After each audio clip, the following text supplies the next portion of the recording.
En el nombre del Padre, y del Hijo, y del Espíritu Santo. Amén. Dios te salve María, llena eres de gracia, el Señor es contigo. Bendita tú eres entre todas las mujeres, y bendito es el fruto de tu vientre, Jesús. Santa María, Madre de Dios, ruega por nosotros pecadores, ahora y en la hora de nuestra muerte. Amén. Nuestra Señora de Guadalupe, ruega por nosotros. En el nombre del Padre, y del Hijo, y del Espíritu Santo. Amén.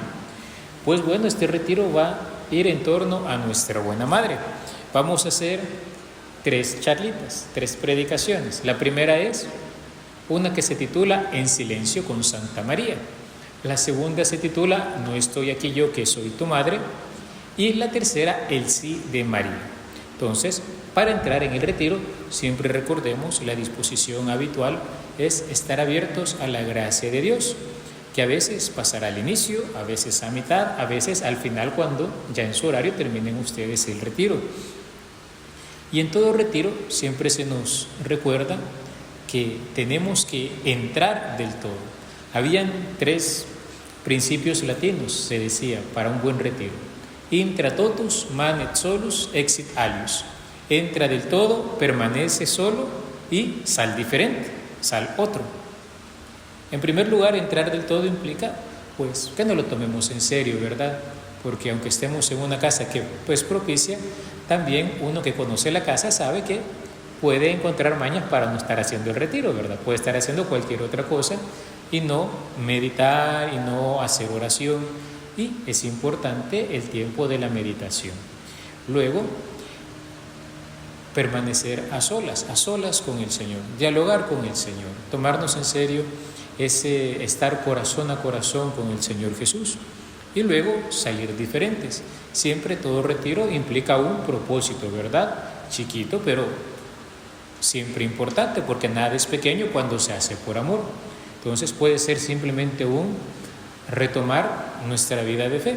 Ustedes ya probablemente tienen su plan de vida anual y todo, pues ir como a revisar, a ver, y en este retiro que es como un retiro mensual, ir a revisarlo, lo estoy viviendo, no lo estoy viviendo, hay que hacer una adaptación y valorar lo que haya que valorar. Pues esta primera charla se titula En silencio con Santa María, y ciertamente es hermoso retirarnos a solas con Jesús. Y es maravilloso vivir un encuentro con el amor de los amores, pasar tiempo con Jesús sacramentado, y es dichoso venir y estar con aquel que sabemos que nos ama, como decía Santa Teresa sobre la oración. La oración en presencia del Señor, realmente presente en el Santísimo Sacramento del altar, es un acontecimiento de suma alegría y serenidad, sobre todo en su caso que se dedican de un modo especial a custodiarle y estar con Él. Para entrar en ese diálogo silencioso, corazón a corazón con el Señor, yo creo que es muy bueno considerar cómo nuestra buena Madre también pasaba en silencio con el Señor. Ella, que es imagen de la Iglesia, nos enseña a integrar los acontecimientos de nuestra vida a la luz de Jesús. Ella, como tierna y dulce Madre, nos impulsa a entrar en esa contemplación silenciosa de Cristo que está a la puerta de nuestros corazones, esperando que le dejemos entrar. Pero si hay mucha bulla, no vamos a escuchar que está tocando a la puerta. De ahí la importancia del silencio. La Santísima Virgen es modelo de vida para el cristiano. Nuestra buena Madre, incluso con sus pocas intervenciones en la Sagrada Escritura, nos muestra un ejemplo perfecto de la sabiduría y prudencia de aquellos que hacen de Dios el centro de su vida desde el silencio de la oración. Por ejemplo, en la Anunciación, el ángel se presenta a María en el silencio. Ella hace solamente 2 intervenciones breves, una para preguntar cómo sucederá lo anunciado por el ángel, que no es otra cosa sino preguntar cómo se realizará aquello que es la voluntad de Dios, y la segunda para dar su sí: hágase en mí según tu palabra. Y fue así que el Hijo de Dios se encarnó en su seno, en el silencio. Señor, ¿qué quieres? Señor, hágase en mí según tu palabra. San Agustín decía, ¿no? Dame lo que pides y pídeme lo que quieres. Y ahí ustedes le pueden sumar aquel otro adagio patrístico: Voluntas Dei pax nostra. La voluntad de Dios es nuestra paz. Dame lo que pides y pídeme lo que quieras, porque tu voluntad, Señor, es mi paz. ¿Qué más podríamos pedir? Luego la vemos como la primera misionera, pronta para auxiliar a Santa Isabel. La saluda y se presenta ante ella como el arca de la nueva alianza. Y quizás el título se queda corto porque en el arca de la alianza estaban símbolos sobre los encuentros que ha vivido el pueblo de Israel con el Señor. Pero aquí está el mismo Señor en el silencio del vientre de María. San Juan Bautista salta y el Espíritu Santo llena a su madre para alabar a Dios y confesar la fe en Cristo. Bendita tú entre las mujeres y bendito el fruto de tu vientre. ¿Quién soy yo para que me visite la madre del Señor?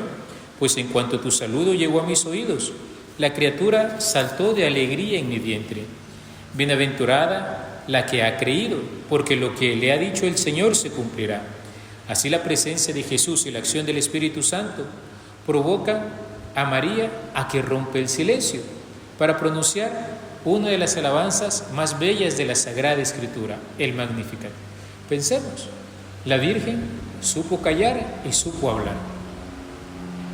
No la vemos hablando en otro momento ni cómo voy a servir, ni qué voy a hacer. Muy importante, ella se dio cuenta que había una necesidad, fue a resolver la necesidad. Y justamente eso mismo lo vamos a ver en Caná. No anda con tantos miramientos, simplemente vio que hacía falta que se hiciera algo y lo hizo. Tan sencillo. Y en el silencio. Fue e hizo lo que cualquiera hubiera hecho ante una persona que sabe que necesita ayuda. Pero lo que más se maravillaba Isabel en esto no era que María le viniera a ayudar, sino que fuera la madre del Señor la que venía. Y uno se pregunta, por otra parte, ¿cómo acojo yo a María? ¿Cómo cuenta ella en mi vida? Ella ha recibido la misión de ser mi madre y yo me tomo en serio su misión. Ella busca servir en el silencio y quizás a veces nosotros nos puede pasar un poco desapercibido el hecho de que ella realmente también está influyendo en nuestra vida espiritual. Soy agradecido con ella, sé recurrir a ella. San Marcelino Champagnat decía que ella era nuestro recurso ordinario. ¿De verdad podría yo en lo ordinario acudir a ella? Y en este sentido, ¿verdad? El rezo del Santo Rosario debería ser como la pauta para también volvernos hacia ella y con sus partes debidamente meditadas. Yo me acuerdo muy bien, en una ocasión me hicieron reflexionar en ese punto que habitualmente a uno le pasa desapercibido. Primero, contemplar el misterio, imaginárselo, ¿no? La famosa composición del lugar de la espiritualidad ignaciana. Segundo, preguntarme qué me dice a mí el misterio y qué propósito me hago a partir de ese misterio, como una pequeña lección divina a partir del misterio. Y tercero, ofrecer la intención por la cual quiero suplicarle al Señor por intercesión de María Santísima. Pero a veces se nos olvida que el rosario es una meditación también. Ella está dispuesta a servir y aún a veces con nuestras negligencias en la oración, ella nos socorre. Pero cuanto más fruto sacaríamos si nosotros nos tomáramos en serio esos momentos. Nuestra buena madre también se muestra silenciosa en el nacimiento de Jesús, como quien contempla llena de estupor la grandeza del Señor. Es testigo de la alabanza de los ángeles, de las ofrendas de los pastores y de los magos, como quien calla ante la presencia de alguien importante o como quien queda atónito ante un evento grandioso. Nos muestra un silencio que medita y adora. Y el Papa Francisco nos ha estado remarcando muchísimo la importancia de la adoración en la vida, porque lo perdemos de vista. Y es una misión que todos tenemos, pero recordemos que la condición sine qua non, como dicen los abogados, ¿verdad?, sin la cual no puede haber oración, es la humildad. Y acordarme que soy la criatura frente al Creador. Hacerme chiquito y reconocer mi puesto. De hecho, es condición y es fruto también, porque es recordarme que estoy ante aquel que todo lo puede. Y cuando uno medita, por ejemplo, hay una predicación, un texto de San Pedro Eymard que se llama Las virtudes del corazón de Cristo en la Eucaristía. Uno podría considerar la humildad del Señor en el Santísimo Sacramento. Algo tan sencillo, tan sutil. Una hostia se fracciona con 2 dedos y ahí se quiso quedar Él. No hace falta mucho para hacer algo de pan. No hace falta mucho para poder acercarnos a comulgar, técnicamente hablando, materialmente hablando. Y Jesús se quiso ser tan pequeñito para estar al alcance de todos, y lo recibe el rico como el pobre, el laico y el consagrado, lo reciben todos, y a todos aquellos que le reciben les puede aprovechar muchísimo. Yo siempre me acuerdo de un libro del padre Reginald Garrigou-Lagrange, donde él, hablando sobre la virtud de la caridad, decía: cada Eucaristía me puede hacer crecer en caridad, y no la perfección de la caridad es la santidad del cristiano, es la meta de toda nuestra vida. Si yo de cada Eucaristía debería salir con una capacidad mayor de amar, ¿y por qué no salgo así?, dice uno a veces. También, ¿con qué disposición? Hay humildad en mi corazón para acoger la gracia y para corresponder a la acción de la gracia. Luego también vemos en el templo de Jerusalén a nuestra buena madre, llena de admiración junto a San José por lo que se decía del niño. Ella escucha en silencio también la profecía de sus dolores. Junto a su esposo y su hijo entrará luego en el silencio y soledad del migrante. Cuando huye en Egipto y no escuchamos protesta, ni reclamo, ni siquiera murmuración. Su silencio es el del pobre de Yahvé, que tiene su confianza puesta en Dios en medio de las dificultades.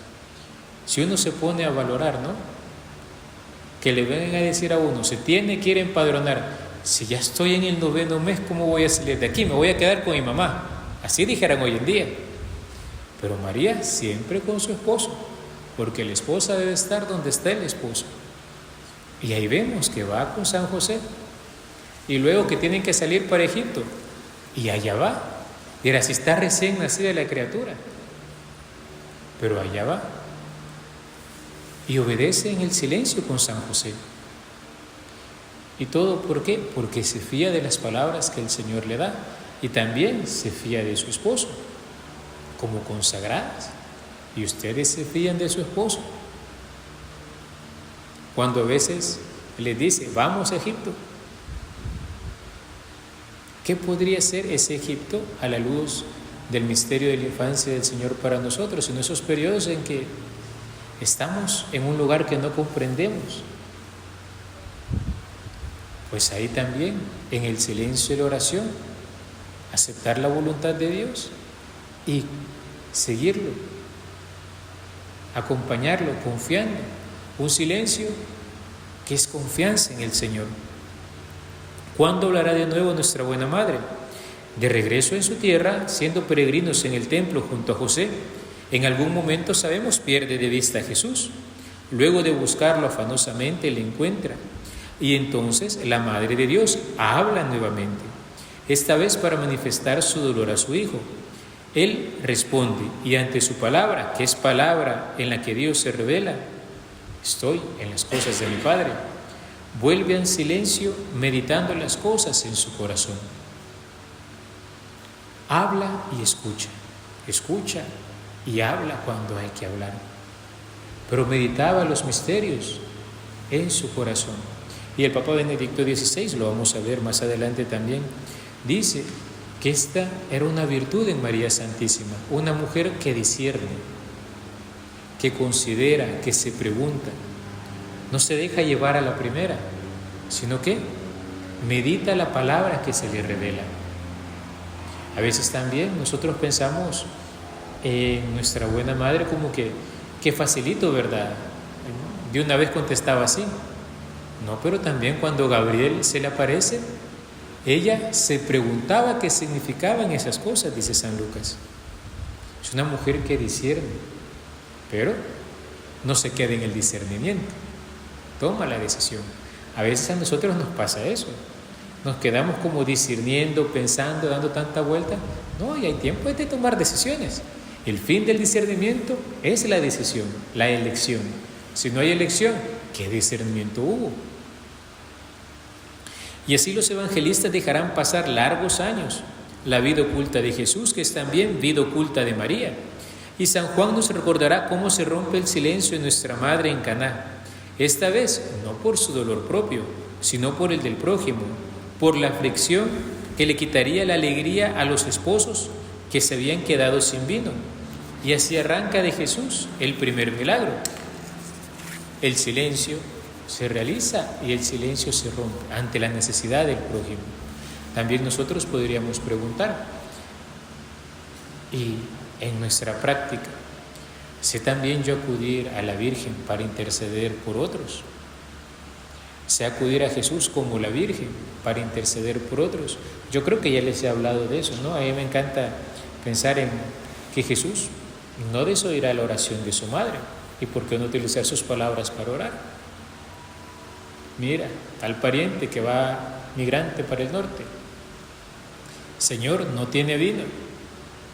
El que está en el hospital, esperando quizás una operación. Señor, él está preocupado, no tiene vino. O quizás, ¿no?, la religiosa, el religioso, el sacerdote, o el matrimonio que está cuestionando su vocación. Señor, se le está acabando el vino. Usar las mismas palabras con las que María rompe su silencio. Y luego, hagan lo que Él les diga y vuelve a callar. Es que no hacen falta muchas palabras. A veces también es bueno recordar aquella expresión, ¿no? Vivir el Evangelio sin neglosa, o sea, sin tanta explicación. Creernos lo que Jesús nos dice y la palabra que se nos da. Lo que les decía, ¿no?, al final de la misa. Y si no le creo a la verdad, ¿a quién le voy a creer? Sabemos que los dolores de María, dolores silenciosos, han sido causa de gran mérito para nosotros. Ella, la Inmaculada, la Madre de Dios, hubo de sufrir junto a su Hijo al contemplarlo silenciosamente en medio de las persecuciones que sufrió por parte de las autoridades judías. La tradición nos dice en el Vía Crucis cómo le acompañaría en medio de su pasión y cómo permanecería en pie y en silencio junto a la cruz. Así ella, la Reina de los Mártires, se convertirá en la mediadora de todas las gracias que brotarán del costado de su Hijo bendito, y todo ello en el silencio. Es importante, ¿no?, porque también este silencio de María junto a la cruz es el silencio de Jesús en su pasión. Dicen que cuando lo estaban maltratando, ¿no?, en el Evangelio de Juan, Jesús autem tacebat, Jesús también callaba. Y cuando yo tengo que sufrir algo, soy de los que rápido brincan, hacen berrinche, protestan, se quejan, ponen mala cara, o busco sufrir también y ofrecer lo que puedo a la pasión de Cristo Jesús. Padecer o morir, decía Teresa de Jesús. Y esa es otra de las dimensiones que tendemos a olvidar. Cuando me duele la cabeza, cuando me llega la gripe, las enfermedades tan comunes. ¿Protesto rápido o, Señor, te ofrezco esto? ¿Cuál es mi primer movimiento? Fíjense que ahí se puede evidenciar. ¿Cuál es mi primer movimiento? ¿Cómo no? Hay que tomar la medicina. Pero ¿y no estamos más unidos a Jesús como cuando estamos crucificados con Él? Decía Teresita. Uno puede ponerse hasta meditar en ese punto. El amor hasta el extremo se manifestó en la cruz. Y si Jesús me permite un momentito de cruz, ¿por qué protesto? Es el momento de mayor amor. Y claro, nos cuesta. Pero es también ahí aprender a vivir como religiosas de la cruz, ¿no? Entonces, también es importante. El Papa Benedicto XVI, meditando en ese punto, nos enseña que la fortaleza de María en esos momentos encuentra su fundamento en la oración, pues ella entra en diálogo con la palabra que le es dada por medio del ángel a la hora de llevar a cabo su misión como Madre del Salvador.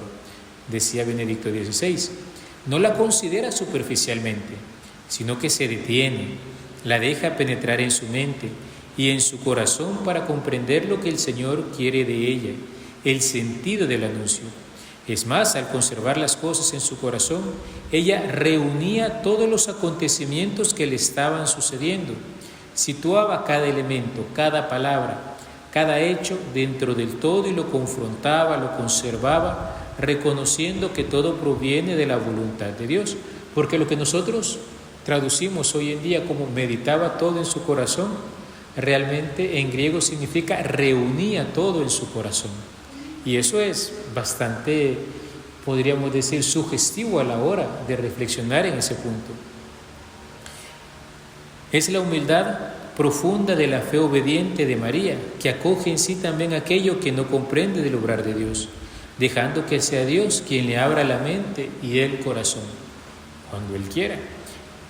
Yo siempre me acuerdo de esa anécdota que contaba el padre Arroyo Marín, ustedes saben que yo soy fan de él, y que decía, ¿no?, cuando lo iban a dar su primera obediencia, que él soñaba con irse a Sudamérica a misionar, a llevar a la conversión a tantos que no conocían al Señor, porque él se quería meter a la selva, decía. Y su primera obediencia, mire, va de profesor a la Universidad de Salamanca. Nada que ver. Y que uno de sus hermanos frailes le escribió un billetito, decía él, ¿verdad?, una cartita, que decía: déjese llevar, Dios nos lleva como no viendo. Un día llegará en que verá lo que Dios quiso hacer con usted. Y comentaba él, ¿no?, en esa predicación, y miren cuántos años de clase, cuántos sacerdotes que se han formado en estas aulas, quizás más de 25 libros, y todo porque esa fue la voluntad de Dios para él. También nosotros dejamos que el Señor nos abra la mente y el corazón cuando Él así lo dispone. Hay cosas que yo sé que ustedes quizás al inicio de su formación no lo consideraban, y hoy a tantos años uno puede hacer una relectura de su historia personal y decir: no, es que por esto el Señor no estaba trabajando esto en este momento. O cosas que ustedes han vivido en su familia, no antes de entrar en la congregación, que uno dice: bueno, y hoy esto me sirve, y quizás nunca lo había considerado, aunque sea para hacernos humildes, pero tantas cosas que podemos vivir. Es hermoso también meditar la última palabra que Jesús dice a su madre, María Santísima, en la Sagrada Escritura: mujer, ahí tienes a tu hijo. Y en silencio María vuelve a coger la palabra, y en silencio es hecha nuestra madre. Fiel a esa palabra la veremos luego de la resurrección, en silencio orante junto a la iglesia. Maestra de silencio, nos continúa a enseñar a nosotros que somos sus hijos a esperar con una oración que se traduce en una dulce espera silenciosa, Adviento, para acoger con gozo la presencia del Espíritu de Dios, que viene a nuestra vida para llevarnos a Jesús. Sé yo también esperar el paso del Espíritu Santo en el silencio, el kairos, ¿no?, el tiempo de Dios. Ella es la mujer del silencio, pero no es un silencio indiferente, sino del silencio que está pronto a acoger la palabra de Dios, palabra que se hizo carne en su seno y palabra que siguió durante toda su vida, palabra que quiere hacerse nuestra vida. Su silencio se traduce en acción, es servicio, en entrega, la mujer que desgasta su vida sirviendo al Señor. Un servicio que le lleva a la plenitud, porque le potencia todo lo que tiene de sí y le purifica de todo aquello que no es suyo. Escuchaba un día el testimonio de una mamá que es muy joven, y decía ella: nunca me enteré cuán egoísta era, sino hasta que tuve mi primer hijo. Porque el niño, un padre de familia, lo hace salir de sí. ¿Qué puede hacer el niño sin su papá y su mamá? Justamente, el servicio nos purifica de muchos de nuestros egoísmos y comodidades. El fruto del silencio es la oración, decía Santa Teresa de Calcuta. Y el fruto de la oración es la fe. El fruto de la fe es el amor. El fruto del amor es el servicio. Y el fruto del servicio es la paz. La voluntad de Dios es nuestra paz. En oración ante Jesús sacramentado, acudamos a nuestra buena Madre para que ella sea quien nos lleve al silencio del corazón y podamos también entrar en esa soledad sonora que decía San Juan de la Cruz, en la que el Espíritu Santo dispone nuestro corazón para el encuentro con la palabra de Dios, que ella nos enseña a contemplar la realidad que nos rodea y la realidad que brota de nuestro interior para que, iluminada por la luz de la fe, pueda ser purificada en el amor. Vamos a terminar esta primera meditación con una cita del cardenal Pedro de Berul. El silencio de la Virgen, dice, no es un silencio de tartamudez e impotencia, sino de luz y arrobo. Un silencio más elocuente en las alabanzas de Jesús que la misma elocuencia. Resulta sorprendente que en este estado de silencio y de infancia de Jesús, todo el mundo habla, excepto María. Comentan los ángeles entre sí y con los pastores, pero María permanece en silencio. Llegan los reyes, hablan y dan que hablar a toda la ciudad, al Estado y al Sagrado Sínodo de Judá, pero María permanece retirada y en silencio. Todo el Estado está revuelto y todos se maravillan y hablan del nuevo rey buscado por reyes, pero María permanece en su reposo y sagrado silencio. Simeón habla en el templo y Ana la profetiza y todos los que esperan la salvación de Israel. Y María ofrece, da, recibe y lleva a su Hijo en el silencio. Tanta fuerza e impresión secreta ejerce el silencio de Jesús en el espíritu y corazón de la Virgen, que la tiene poderosamente y divinamente ocupada y arrebatada en el silencio.